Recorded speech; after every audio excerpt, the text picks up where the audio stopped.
Hello and welcome. So, have you ever just looked at a Chinese character and thought, how in the world does that work? It can seem like a beautiful but, well, an almost impossible puzzle. Today, we're going to take that puzzle apart, piece by piece. We are going to deconstruct the Chinese writing system right from the very beginning to give you the foundation you need to really start your journey with this language. But before we even get to Chinese, let's just take a big step back for a moment. Think about it. On a really basic level, how do we do it? How do we take something as abstract as an idea or a feeling or, an object in the world and turn it into marks on a page? Every single language has to answer that question, and its answer, well, that is its writing system. So here's our game plan for today.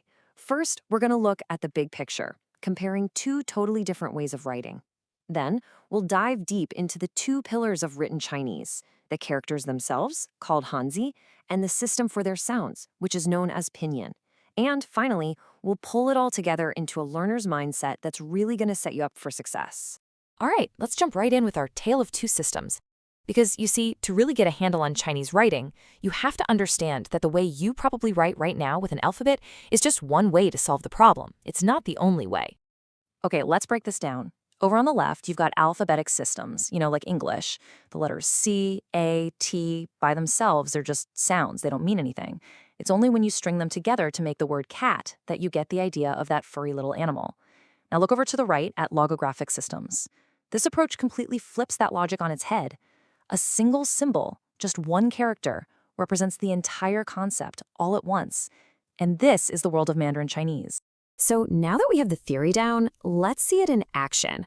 We're going to zoom in on this logographic system of Mandarin. And these incredible, meaning-packed characters, they have a name, Hanzi. So what exactly is Hanzi? Well, here's a fantastic, clear definition for us. It's the logographic system where each character is a word or a whole, meaningful concept. Just think about that for a second.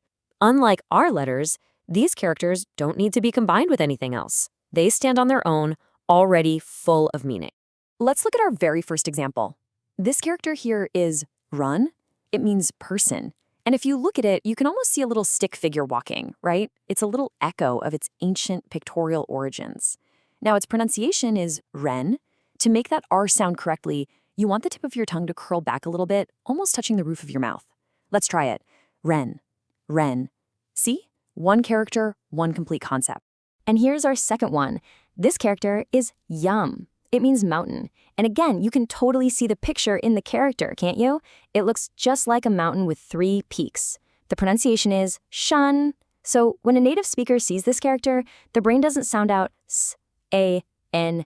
No, it just instantly processes the idea of a mountain. Okay, so this brings up a really obvious and important question. If the characters are just ideas, how in the world do you know how to say them out loud? And the answer is this absolutely brilliant tool called Pinyin. And this is probably the most important thing I'll say today, Pinyin is only a tool for pronunciation. It is not the written language. I want you to look at this quote. If you remember one thing from our session, please let it be this.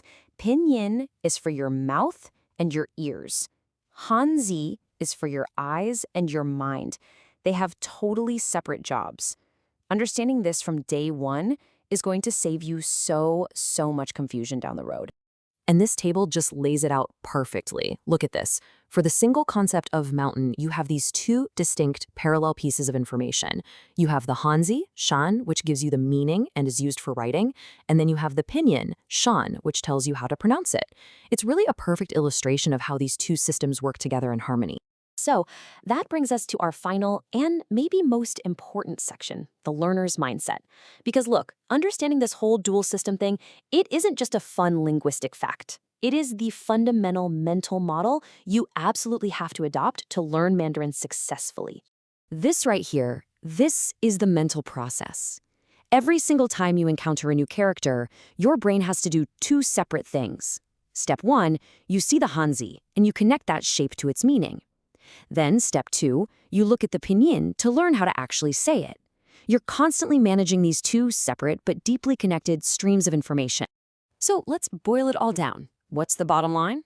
Hanzi characters are for your eyes. They represent whole concepts. Pinyin is for your ears and your mouth. It's just a guide to sound. And real mastery, real fluency, comes from being able to operate in both of these systems at the same time, switching between them without even thinking. That's the core challenge, but it's also the real beauty of learning to read and write Chinese. So I want to leave you with this final thought to ponder. If a character like Yama isn't just the word for mountain, but it's actually closer to the idea of a mountain itself, how does that change the very act of reading? You're not just sounding out letters anymore. You're processing meaning directly. It's a fascinating shift in how your brain engages with text, and it's something to really think about as you begin this incredible journey.